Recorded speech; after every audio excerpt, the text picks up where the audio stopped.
بسم اللہ الرحمن الرحیم۔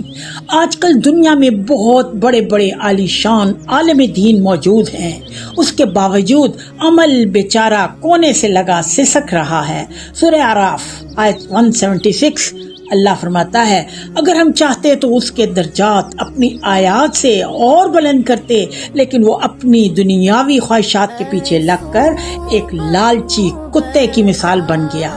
اے نبی صلی اللہ علیہ وآلہ وسلم، یہ قصہ بیان کرو تاکہ قرآن کو جھٹلانے والے اس پر غور و فکر کریں۔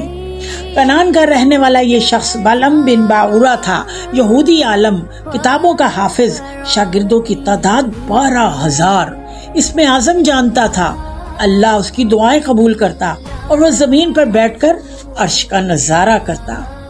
جب حضرت موسیٰ اپنے لشکر کو لے کر کنعان پر حملہ آور ہونے لگے تو کنعان کی قوم عمالقہ بالعم بن باعورہ کے پاس آئی، تم حضرت موسیٰ کے خلاف بد دعا کرو تاکہ وہ شکست خوردہ ہو جائیں۔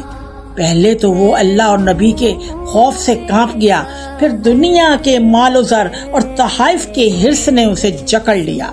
جو ہی اس نے حضرت موسیٰ کے خلاف بد دعا شروع کی، زبان نے ساتھ نہ دیا اور وہ اس کے خلاف بد دعا کرنے لگی، یہاں تک کہ اس کی زبان منہ سے نکل کر سینے تک لٹک گئی۔ یہ تھا ایک عالم سوء کا، کتے کا سا انجام جو ہمہ وقت ہانپتا ہی رہتا ہے، خواہ اس پر حملہ کرے یا نہ کرے۔